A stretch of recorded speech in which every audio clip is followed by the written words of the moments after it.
and good afternoon, everyone, and welcome to our live talk about equity in casting.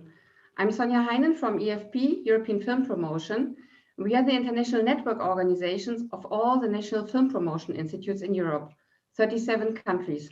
And our common goal is to promote our great European films and, of course, also our wonderful European talent throughout the world.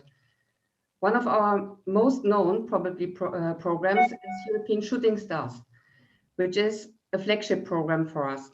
And each year we select 10 European actors from all over Europe, of course, to be presented, to be introduced at the Berlinale, usually. This year we are online, unfortunately, but also fortunately on the other side, because we are able to welcome more people for our panel program. I give over to my colleague, Karin Dix. Karin Dix. Hello and welcome. My name is Karin Dix. I'm with the Shooting Stars project since its very beginning.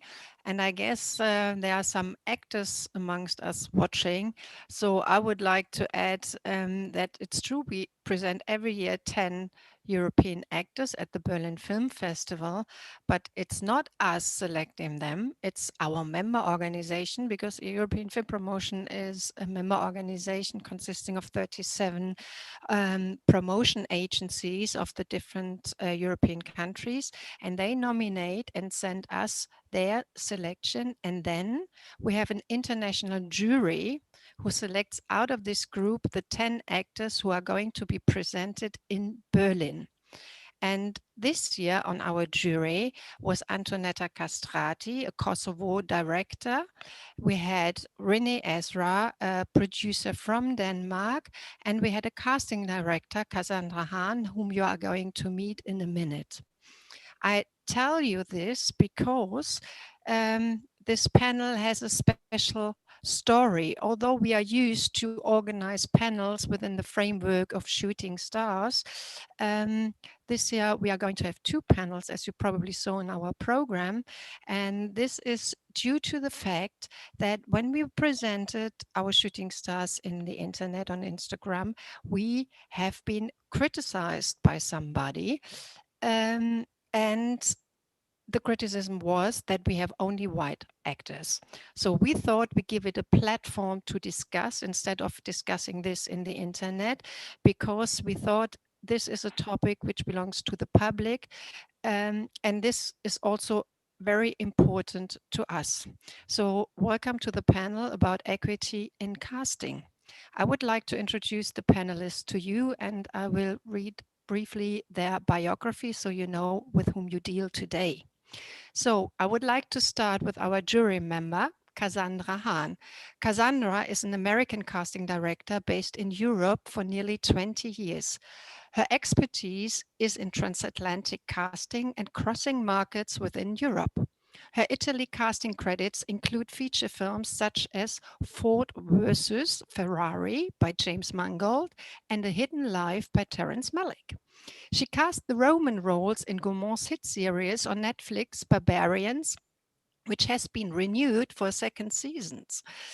At the moment, she's casting German roles in a Polish art house film and American roles in a Latvian-Italian co-production. So we were very honored when she accepted our invitation to become a member of our jury. Welcome, Cassandra. Hi, how you doing?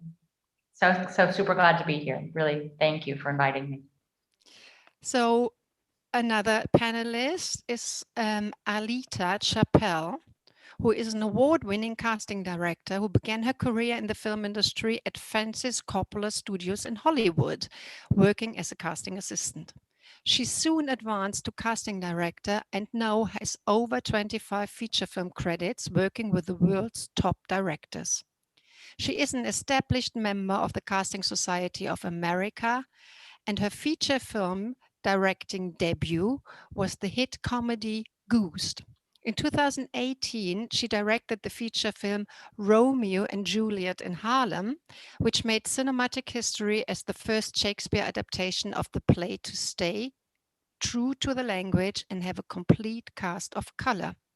In 2011, she founded the Harlem Children's Theater. Her production company, Moon Shadow Films, continues to develop plays and films of high artistic content and social relevance. She happily splits her time living between New York and Berlin. Welcome, Aleta, and thank you for being with us.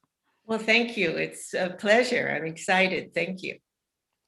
So, and now we come to the man who caused the trouble.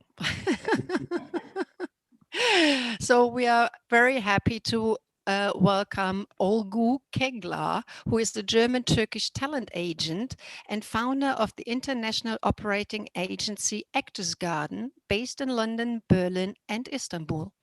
Olgu was born in Düsseldorf in Germany and is a son of Turkish immigrants. He is a state-approved educator and had 1 year educational training as a theater pedagogue. Before his startup with the Actors Garden company, he also worked as an actor in several German TV shows. He started his company in Berlin in 2013 with the idea of representing and supporting talents from a range of different social and ethnic backgrounds and of different genders and sexual orientations. 2017, he moved to London to build up his international relation and creates bridges between those different markets. So welcome, Olgu, and thank you for being the reason that we host this panel. Thanks, Karen, and thanks a lot for the invitation and and to give a little platform also to discuss those things, important things. Thank you. So last but not least, I would like to introduce to you Imran. Imran Khan is our moderator for today, but he's also responsible for the development of production slate for Big Windows production at Ufer Fiction here in Germany. Prior to his current role, he has worked in media for over 13 years at CBS Television, Warner Brothers, and Turner Broadcasting in various roles, including scripted series development and sponsorship marketing. He then launched his own media startup, the Snack Content Network. After successfully exiting his startup, Imran was then recruited by Google, where he spent the next 8 years working across 3 different continents as a marketing consultant. He has been recognized for his efforts with the prestigious Cannes Lion Award for his work on PG's anti-bullying and #LikeAGirl campaigns. Welcome, Imran, and please take over. Hi, everyone. Thank you so much for having me. I'm really excited to have this conversation. I think it's such an important topic to think about, equitable representation in casting, and I'm very much looking forward to the conversation ahead. But I think we should start with the troublemaker. I'm really, really excited and happy that Olgu, you spoke up and said something in response to the 10 white actors that were chosen, and I'm curious to get a bit more about that perspective. If you could tell me a little bit more about what led you to speak up. So, I mean, first of all, I have to say that that this team complex, we can't discuss everything in 1 hour, but I wrote down some few words what I just wanted to read before we start everything. So when I was looking back for the nominations of the European shooting stars in the last years, they were mostly white actors nominated. And I think this is an imbalance. This doesn't against the talents, but it's a lack of diversity in the industry themselves, behind the camera and decision-making positions and all departments. So it's nothing new what I'm saying, but we still need to work on it. For example, I'm a son of Turkish immigrants, and German TV and film was always mostly stereotyping Turkish people as criminals, wife beater, drug dealers, similar with Latin African Americans in the US. Asian kind of not exist. So, I mean, we need more diverse stories and more script writers with a sensibility of that issue, plus more leading roles for non-white actors, so they can shine the same like other colleagues do. This is also our responsibility in the industry. So diversity and inclusion on screen and behind the scene has also the effect that it against racism, homophobia, Islamophobia, anti-Semitism, reduce prejudice. Netflix changed lots of things in Europe and pushed all these diverse debates. They do because it needs to produce content for the whole world, and this world is not just white. There is also a structural, I think, exclusion and racism issue in some of countries of Europe, and this affects also our industry. I just want to give also an example for like in Germany, when you think about like how many people of the funding system and institutions have a diverse background, or how many casting directors or assistants have a diverse background, how many talent agents have a diverse background, how many of CTF, RAD, Redaktion, German television have a diverse background. Mostly none of them. And this is, I think, a big issue. And another thing, just for an example, like in the UK, it's almost a white privilege to study in a drama school. So I can count out lots of things, but I think it's just time to change things, to step and bringing education and creating role models. Also, I wish more diverse roles in terms of accents. Just because you have an Iranian or an Italian accent doesn't mean that you can play a doctor. So we need to reflect more different perspectives of our society on screen. And so again, it isn't against the talents of the European shooting star, but I think we definitely have to work more on diverse and need to discuss all those things. Yeah, thank you so much for that thoughtful kickoff to this conversation. I think everything you said resonates very much with me. And I think we've talked a little bit about this, but Big Window Productions, where I'm the head of development, is really focused on creating those diverse roles. And we'll talk a little bit more about that throughout the conversation. But I also wanted to give Cassandra the opportunity to, almost in some ways reply / add to what you just said, given that she was on the jury.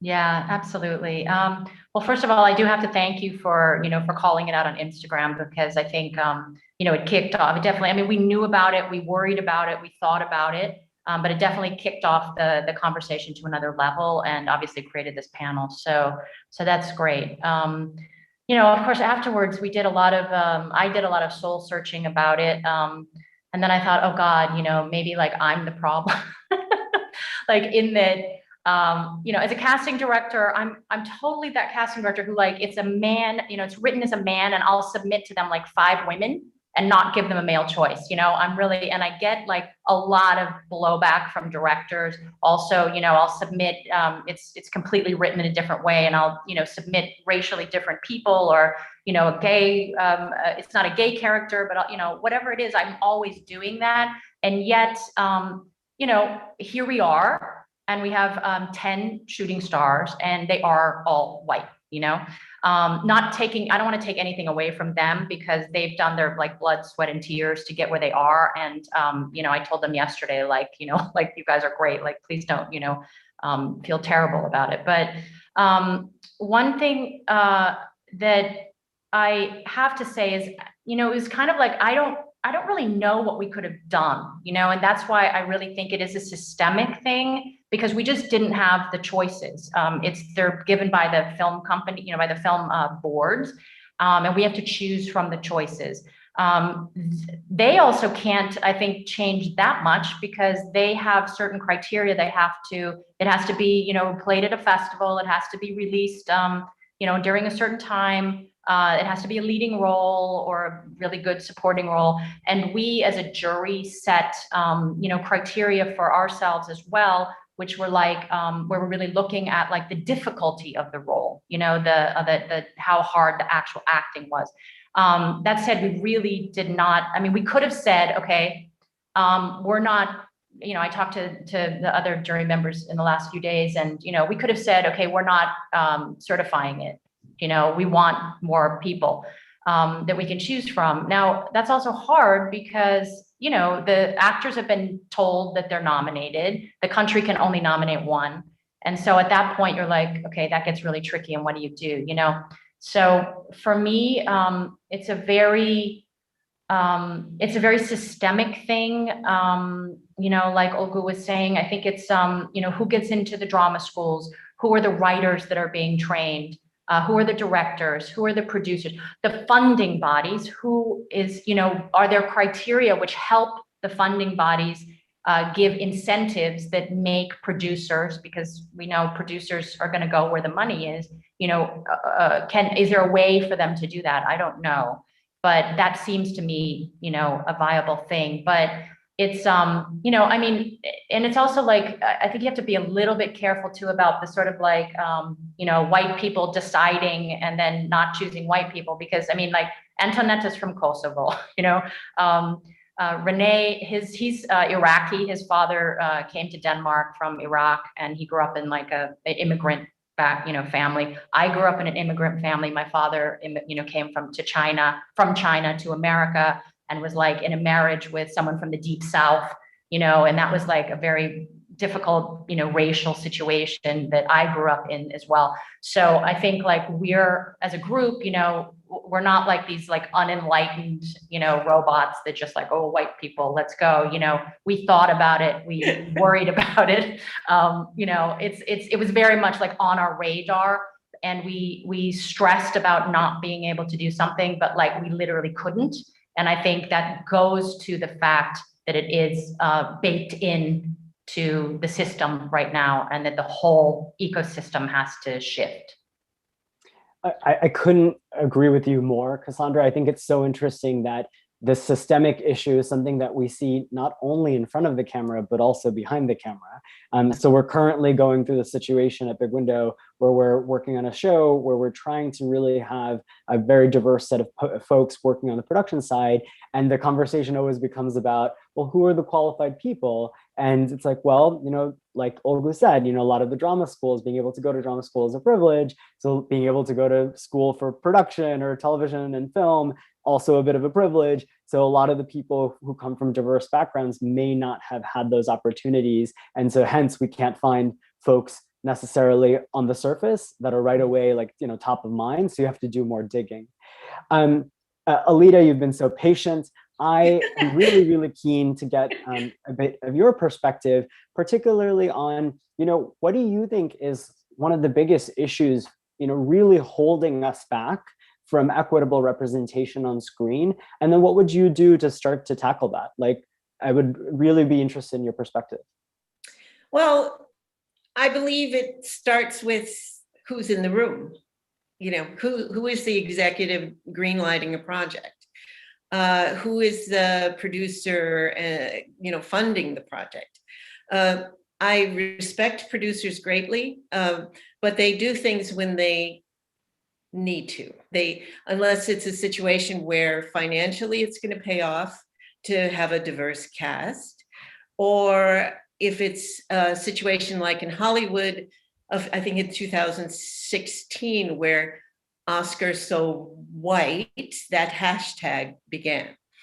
And it started from the 10 acting awards at the Academy Awards being, none of them were nominees were of color. The next year, there was, I believe, 5 nominees of color. And then it got to be almost 6. I think the top was 6 nominees.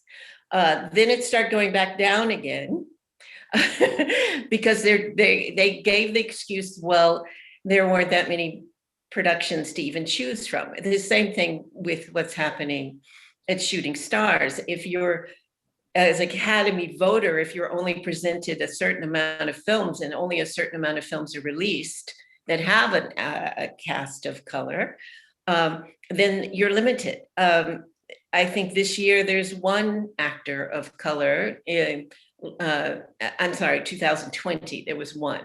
So there was a big embarrassment, and the studios felt, oh, we have to greenlight more productions of color. And then there was, it's dropping off now. And even with our Golden Globe Awards that are voted on by the Hollywood Foreign Press, there's 70 acting categories, the potential for 70 acting nominees. And that includes television actors, supporting actors, and there's 8 actors of color. 7 Black actors, African-American actors, and 1 Latino actor out of 70. So it's not just the award show's fault. The same thing with Shooting Stars. it's also who is greenlighting projects, who is an executive. There's at the studio who I think there's been only 3 executives in the history of our system, our Hollywood studio system, not including Netflix. Netflix is definitely breaking ground, that were executives that could actually greenlight. There's never been a studio head. So, you know, and there's also the directing level. There's never been an African-American who's won Best Director in the 70 plus years of the Academy. So I really do think it's not anything that has to do with talent. Obviously, I've even gone to talent agencies and said, oh, I'm casting a film that's predominantly of color. Can you submit your actors? And this is in New York, one of the most diverse places on the planet. And each agency had like two Black actors, you know. They had like their token, you know, it's not a token situation, but these are the 2 they liked. These are the 2 that work all the time. These are the 2 they present. I go, really, that's it? You know, so it became a situation where you have to be in the room. It's the room where it happens, as they would say from Hamilton. And to me, that's where we can definitely develop. I also see that in Europe, because you have a situation where there's so many grants and so many funding sources, if the funding source is acknowledged that they really do have to include or give points or give some kind of situation where there's actually an incentive to do it. Like I said, producers don't do things out of the goodness of their heart normally. I'm sorry to all the producers. I love you. I love producers, but you kind of have to, you know, push them along. Like with Cassandra casting, I've always been one of those casting directors as well, who, if this role was a white male, I tended to submit or suggest people of color. Even with my years of Francis Ford Coppola, when I was still just an assistant, I was amazed at the film Rumblefish, which starred Matt Dillon, Mickey Rourke, and it was set in Tulsa, Oklahoma. And we had just shot The Outsiders, which had everybody from Tom Cruise to Patrick Swayze to Diane Lane, you know, mega stars were made from that film. And I noticed the next cast had no people of color. And I go, Francis, there's so many people of color in Black, you know, there's such a huge Black African-American population. I go, can't one of the boys, one of the main characters be of color? And he goes, wow, yeah, that's a great idea. Let's find out what Lawrence Fishburne is doing, because he had used Lawrence in Apocalypse Now, obviously. And so we just wrote, you know, so if I wasn't sitting in a room with the producer and the director, that role would not have been changed. And that was years and years ago, before there was such a hashtag, Oscars so white. So it's just being conscious.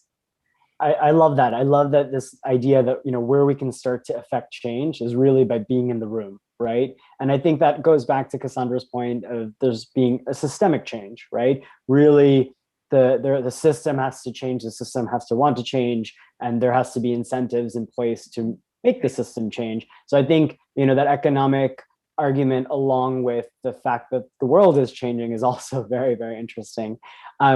If I can actually come back to Olgu, I would ask the same question. You know, what are some of the challenges you're seeing, particularly casting within Europe, that are holding us back from equitable representation? And what would you do to start making some changes?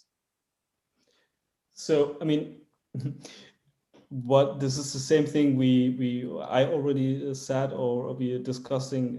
I think it's also the lack of diversity, and also in terms of stories and scripts. Mm-hmm.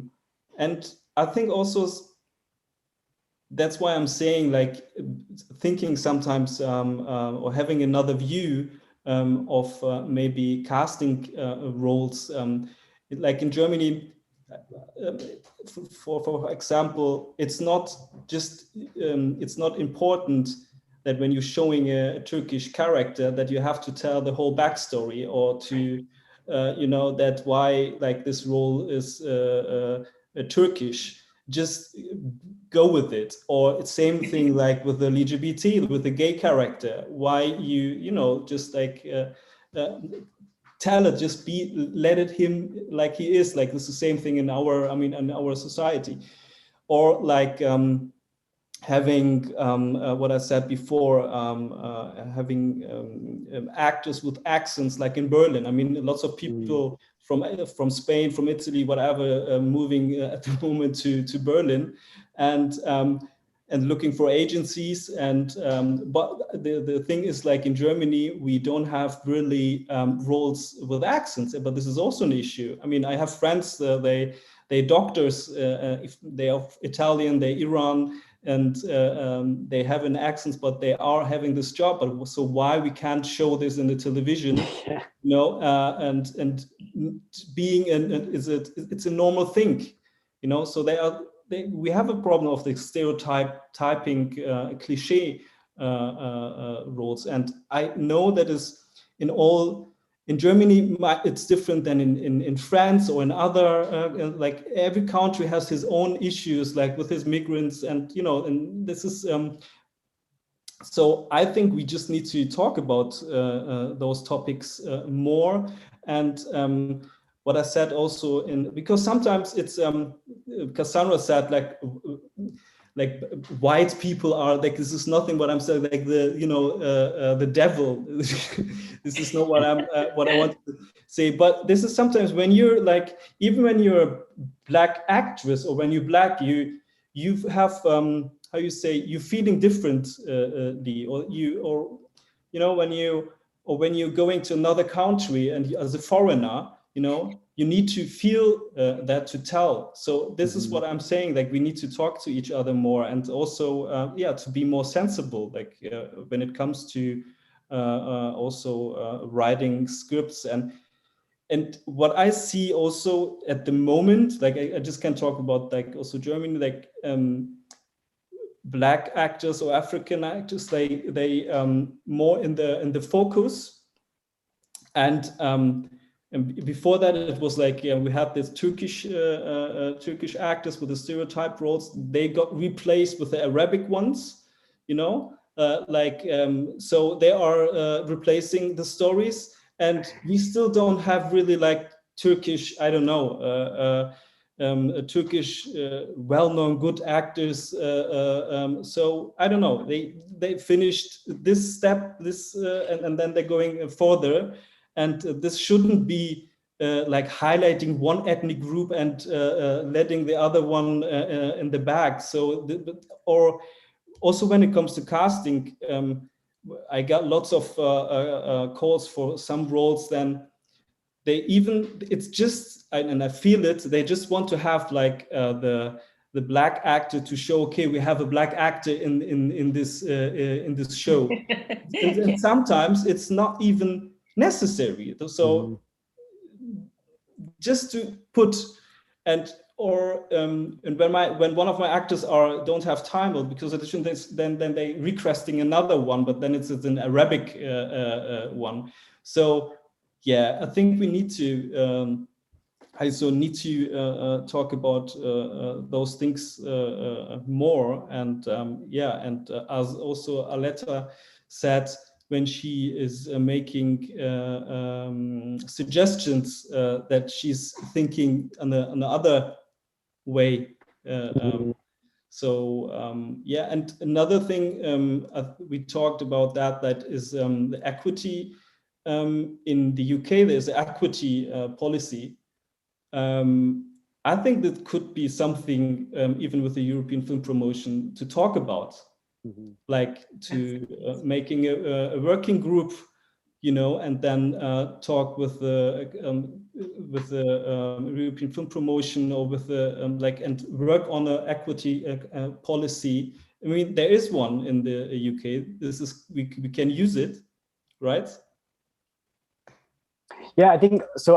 What really stuck out to me about what you just said is specifically, just not stereotyping characters, stripping back those stereotypes in the roles that are being written to just let people be, right? Like, I love Schitt's Creek. I don't know if you've seen that series, but one of the things that I love about that series and what makes it so powerful is there's a character who's gay, but it's never really talked about. It's not actually something that's addressed. He's like a person that's living as a part of his family, who dates, who has, career aspirations, who has issues with his parents, like everyone does.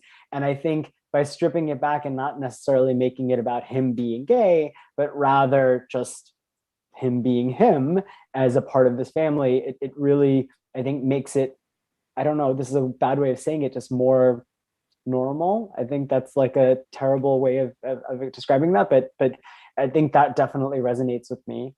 I want to switch gears a little bit because I think this is really incredible advice, both from Aleta and from you, Olgu.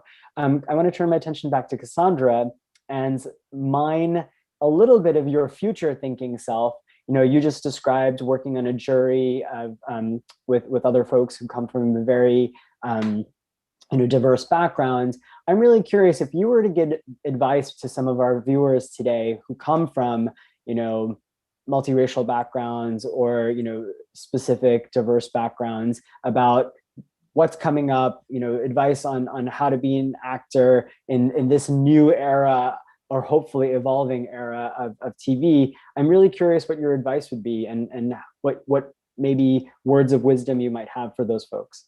Sure. I mean, I have to say I'm pretty, I do think it's been touched upon already, but I do think, the streaming platforms have really revolutionized, the whole thing. And so I think, that they're sort of setting the bar about it. Certainly when I get it, when I work for, Netflix, their whole approach is different, and it is extremely open. It's extremely like we encourage diversity 100%. You don't have to fight them on it. And it's very, they're very, how do you say it? Creating, I think, also an awareness in the marketplace that's a super successful, formula. So I think like in the end, it's the idea that, okay, we could sell the show if, we come up with something different that can tune into a certain audience. So I actually think that, that actors are in a better place now than they were. Okay, forget COVID and everything, but that it's moving, that a trajectory is moving forward.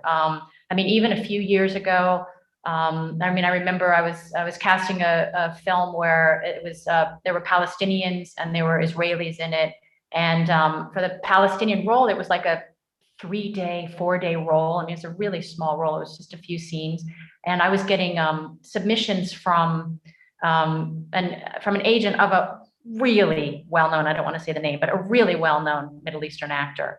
And I was like, this is like, it's a tiny role, like, it's not. And then but she basically said, yeah, but like the idea for him of not playing a terrorist is like, so it's just a normal person. It's a father with a son. And it was like, so attractive to him that she's like, he'll do it, and that really, sorry, I'm trying to give hope and everything. That's really scary, but, but I do have to say that was a few years ago. And I just think there's so much the globalization that's happening, where we're watching now, series set in Israel, series set in Africa, series set, all over the place. And I think, certainly tomorrow the panel will be with the casting director for Bridgerton. I think that's a huge thing. And there are movies now, like you're saying, where it's normal. Yesterday is one of what I think is a great example, because the lead role in that, there's nothing about his background ever said. He is who he is. And that, I think that's how people have to think. And it gave that film a feeling to it, which was just wonderful. And so I think, I think actors I say my advice is stay in there. You have hope, keep doing it, keep getting out there. And I think I hope the system will change. And there's a lot of work for, in general with Netflix changing things and so much content. it used to be also, for actors who are not, the ones that are constantly working, the actors outside of that box have always had trouble. And I think now there's so much content. It's hard to get available actors. And people just have to start thinking outside of the box if they want to successfully cast their project. I have to pick up on one thing that you just said about Yesterday. So when I first watched that movie with Himesh Patel, it was this really weird moment for me because, I'm a South Asian American, my family's Pakistani, and to see someone who's just playing like a character that it's not about his background, it's not about his ethnicity per se, and singing and like this, just seeing like almost like a role model for myself on screen, something that I hadn't really ever seen in a way where it wasn't about the culture, it wasn't about the background. It really was very, I don't know, just like, I think a big mind shift happened for me as a professional in this industry, right? I was like, oh, this is possible. We can tell these stories. So I'm getting all these great questions that are coming in from the audience. And I'd like to turn to one of the questions before we come back to some of the questions that I had spoken to you about before the panel. So there's this really great question that came in. So specifically let's, Aleta, I'll throw this over to you if that's okay. So when casting, how do you focus on trying to diversify without allowing for exploitation of non-white actors / cultures? So blaxploitation, for example. So, how are you trying to, like, I guess in some ways protect your, diverse actors that you're putting up for roles so that they're not necessarily getting stuck in these roles, like Olgu is saying, right? The terrorist or the this or the that. Well, I turn down projects all the time. I read a script and I either, if they're not willing to at least take notes on, especially if it's a character of color, and I can come from the perspectives of, I come from a long history of knowing. So, I do have to turn down things. I'm working on a project now with Cassandra, which is really fun. And they are so open to doing the right thing. And we've changed a few characters around. When I saw something that seems very stereotypical, they took the note in a second, and it's been wonderful. And that usually does happen. I've been lucky to work for amazing directors, and who respected my opinion and where I was coming from. So I think that's one of the responsibilities, that if you are representing a project, you have to believe in the project and believe in the people who are running it. And if there's something where in the long run you might have been paid, but you are embarrassed by the exploitation, especially, then you should turn it down. And that's, if you don't want to be embarrassed by something that is basically going to be criticized and exploit any nationality or even women. There's roles that I've seen that I would not, there's projects that I've read and would not want to be a part of, because there's such a negative stereotype going on with this character or that character. So obviously I'm not a producer that is thinking only about the paycheck, the dollar. And I'm an artist, so I have to be proud of my work. I know films need to make money. They're very expensive to make films, but I do believe that people need to hold their own be responsible for what you represent. Cassandra, if I could ask you to add maybe a couple of sentences to that, if there's anything in specific, because I know you've also said you'll submit, against type sometimes just to challenge producers. I'm curious what you might want to add to that. Yeah, it's hard, I have to say. I mean, like I said, I've really experienced some really horrible blowback. And sometimes it's too late to quit,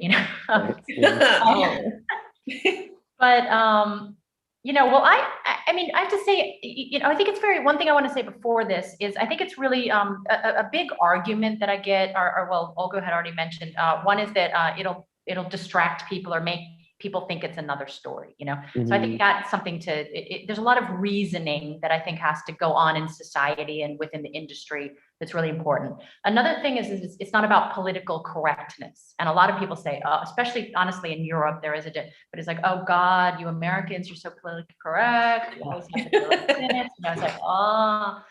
And it's like, it's really not about that. It's about the richness of human experience. And it's, to be honest, about your audience. That you're speaking to an audience, which is now, I'm sorry, but really growing, which is not, as you say, you look on the screen and you see yourself reflected back, And so that's what it's about. It's not about being good or about, throwing in a token, actor so that I can cover my, my feeling of righteousness or whatever, So I think, but what we can do to move forward, I mean, the stuff, I just keep trying to do the same thing.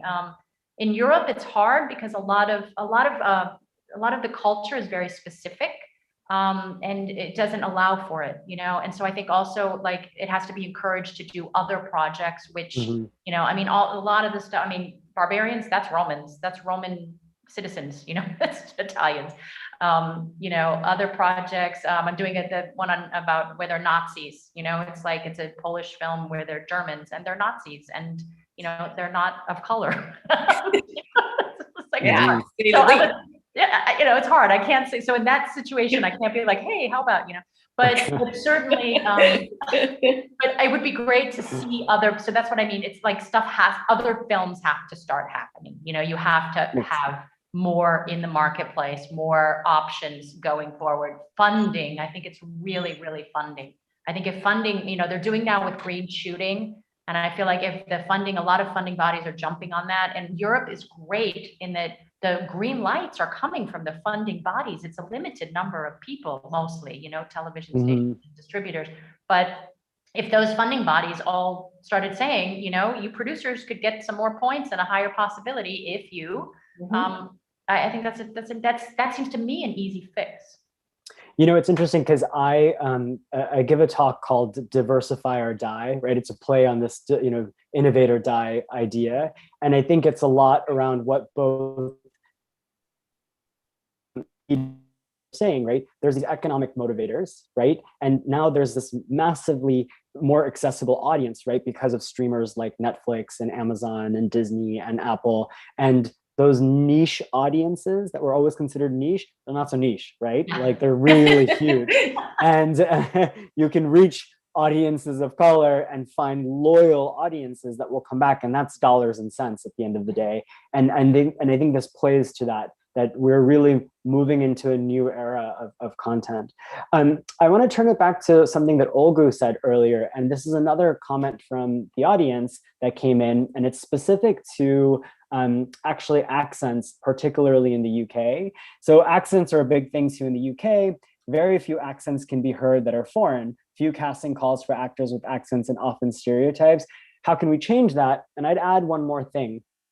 One thing that I find really interesting about accents in the UK in particular, that very much determines your socioeconomic class, right? Like where you're coming from, what background you are, and that all of a sudden puts you in a very different category for the types of roles that you would be up for. So, I mean, you've talked about this a little bit, Olgu, but I'd be curious to hear you expound on how you think that can change. Do you mean in a good way to have that, or? Yeah. Like you were saying, like, if you come across a doctor that has an Iranian accent, it doesn't have to be someone who has proper British. Yeah. I mean, the thing is, I think there are, I would say, two sides. Like, I know lots of, like in the past, lots of Turkish actors, they got roles and they was asked to play with an accent. And so that make them, down, like they were, how you say, they were playing the housewife or whatever, or the grocery store manager, whatever, you know. So and they always like against it to play with the accent. Yeah, they say, why, like we are now the 4th or the 5th generation, I don't know, and we speak Turkish, okay, German. So so this is another point. But another thing is also we have in our like society what I said with the doctor, you know, there are like doctors who we don't see really in the television or in the series with an accent.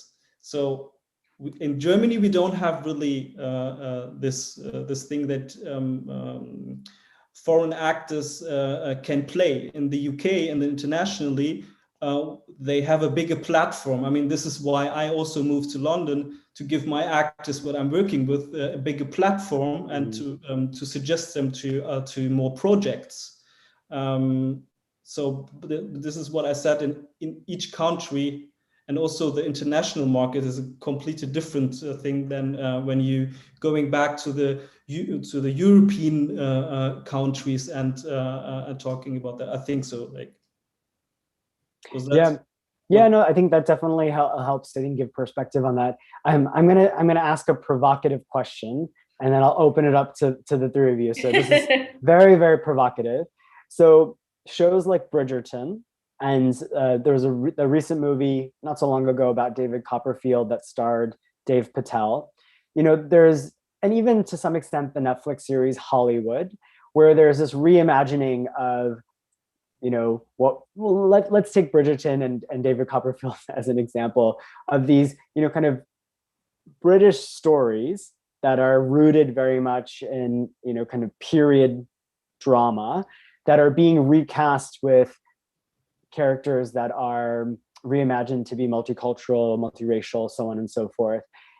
Is that necessarily a solution? Or, you know, because earlier you mentioned yesterday, but with Himesh Patel and Riz Ahmed, who's one of my favorite actors, they both wrote in a book called The Good Immigrants. And in that they were talking a little bit about how, should we be creating period dramas and casting, you know, people of color and just being like, oh, there's a solution?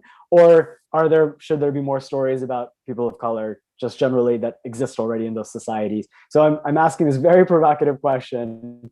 Who wants to take? I'll call on someone if Aleta, do you want to jump in on this? I'm really curious from your perspective. Sure. I mean, that's colorblind casting, I suppose. You would classify, oh, do we want to cast colorblind? The Public Theater in New York was notorious for obviously casting colorblind. It would have family members, you know, Lord Capulet would be African American and Juliet could be Asian background. So there's that. And I think you need both. I mean, Hamilton is another example of obviously the casting was, you know, George Washington was not an African American man. Sorry. So there is that outlet, and it's beautiful and it's wonderful, but it doesn't, you also don't want to be blind to the culture and the cultural differences. Right. And you want to show, you know, I like I said, I turned down projects that seemed exploitive, Black exploitation films and gangsters. I remember I thought about being an actress for a minute. I loved the theater, but by the time I'm in my early 20s, I was not. In my first year at casting at the Zoetrope, the only roles that I could have played was a hooker in Night Shift and a maid in Frances, the Jessica Lange film. And I go, well, I made the right decision staying behind the camera because I don't want to play a hooker and I don't want to play a maid. So, you know, so you really do have to acknowledge, I don't want to turn everybody into being blind to cultural differences. There's stories to be told that are from the perspective of you know, so I don't want to totally turn the world into being colorblind. Yeah, no, absolutely. And just to be fair, this provocative question was motivated from something that came from the audience. It was actually directed to you, Cassandra. It was around, look, Roman citizens and soldiers came from all over Asia and Africa, right? There was different parts of so we were talking about the barbarians, right? And casting for the barbarians. So, how in that show in particular have you worked to try to represent some of those cultures? Yeah, totally. No, I'm going to talk to him about it tomorrow morning. Oh, there you go. I mean, I know I can't say what they're doing, but I know that they are already thinking about it. But yeah, no, definitely, absolutely. I mean, and that's exciting to hear, right? I think this is just like a fundamental shift, and we're really seeing that, I think, across the board. And I do think the streamers have a lot to do with that, shift that we're seeing. So we have just a few more minutes left.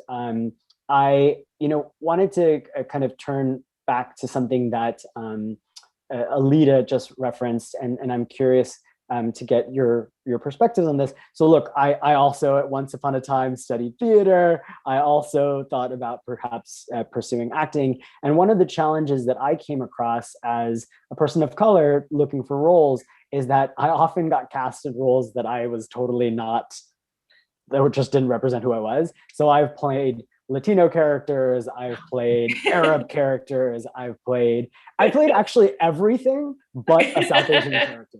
So I've never played Pakistani or Indian, like that's just like never happened. And so, what do you say to actors, young actors who are dealing with this, right? Where you're kind of getting put into, these other, buckets just because you want to get work. I'm curious, Olgu, you're working across 3 cultures. What's your take on that? What should I say to them when they getting this opportunities? Yeah, what would be your advice? Like, how do you deal with that?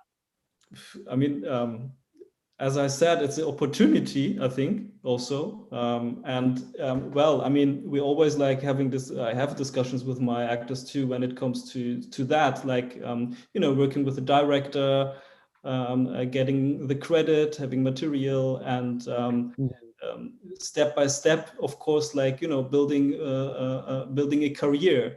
And, also there is like not a small role, but I think in your case it's also different. As I said before, when you live like in Germany, or when you're in the UK, or when you're in the US, this is so you got other opportunities or other requests, roles. I mean, in the UK, I have some of my actors. They German, or they have to play a Russian or a Polish. So they working on the accent. So they got the role. So this is an opportunity, not just to play maybe the Nazi, like because they are German. So this is also a cliche stereotype thing, of course, also on that side. But it's an opportunity on the other side for the actor to step into into the market and to show themselves, and just do it. I mean, I think that's really good advice, right? It's, if you look at everything from this positive perspective of adding to your repertoire, adding to the work that you've done, it's a means of showing your versatility, your flexibility. I completely see that. Turning back to you, Cassandra, just I'm really, as an American also working in Europe, particularly in Berlin, I'm curious, what have been some of your experiences around cultural sensitivity, right? I mean, I think you started touching a little bit on this, like, Americans are thought to be so politically correct. Like, I'm curious, what have been some of your other experiences around that in the world of casting? Yeah, I mean, I hate to say this, but like, Europe's like a little behind, like, that's it.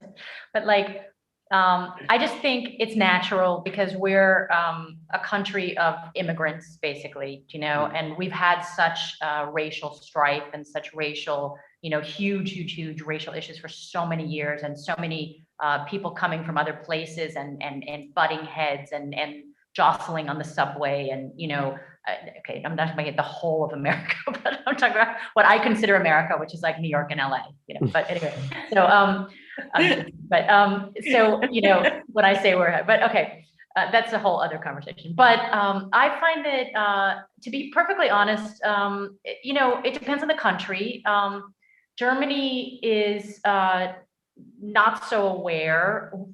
A lot of people want to be, I think, but I think it's like they're afraid of saying the wrong thing, or they're afraid of doing it. So it's kind of like hide from it, I did have to, I put a Black actor on who was playing an African-American soldier on a German series. And there were some kind of little bumps along the way I had to help sort out. I think everyone was very well intentioned. But I think there were definitely there was a lack of awareness about a lot of things.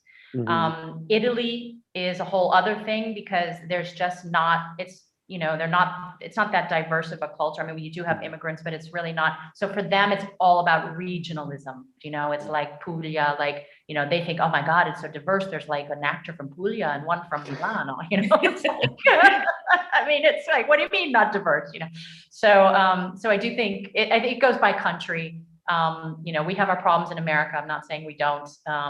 But I think that, to be honest, Europe could use, as a general thing, to really think and listen and pay attention, and talk to each other. Yeah, I think the cultural exchange, I think all three of you have touched on that in some shape, form, or other, about if we have more cultural exchange, we'll have more cultural stories, we'll have more cultural roles. I think that makes a lot of sense. We just have a few more minutes left. Really quickly, I just want to throw over one last question to Aleta. And it's a very future forward thinking question before we wrap up. You've worked on big budget films, and I'm really keen on getting your perspective on what you think the future of roles in big budget films will be going forward. The film industry's changed, right? The way we consume film has changed. I'm really curious, are you already seeing a big shift, and what do you think? For instance, what I was speaking about regarding the awards and what is the the financial benefit has to be focused on to why would you do a more diverse project. And there's that embarrassment factor that Oscar So White created, but it's already slipped backwards. So until you have people in charge deciding what gets funded, and that's you don't see that much change. There are very important people in Hollywood of color, and a lot of them can't get their film done. Award-winning directors have not been able to get their film done. But to me, the biggest thing for actors to know, if we're focusing on, make your own films, play a role that you've never done, and show that, get it into a festival as a short film. I mean, that's the way you control your. You can do a film on the iPhone and get it into a festival now. So instead of waiting for these roles to be written for you, create them yourselves. That's because Hollywood is only going to do it if it's financially logical, and or you embarrass them with Oscar So White. Couldn't agree more. I feel like even just looking at YouTube, so many people who've come out of YouTube that wouldn't have found a platform otherwise had they not started to create. Right. Well, I want to thank you all for being here, giving us a great perspective on this topic around equitable representation in casting. You've been great. I really appreciate all of the advice that you've shared. I just want to do a quick plug for another panel that's coming tomorrow called The Art of Casting. I'm just going to read a little bit quick description here. We're going to have two iconic casting directors, Avi Kaufman, who did Ma Rainey's Black Bottom, and Kelly Valentine Hendry, discussing the art of casting and hopefully giving us insight into their working method. It starts tomorrow at 5 p.m. at the same place. So hopefully we'll see some of you guys in the audience there tomorrow as well. And one last time, thank you all for joining today. Thank you. Thank you. Thank you. Bye-bye.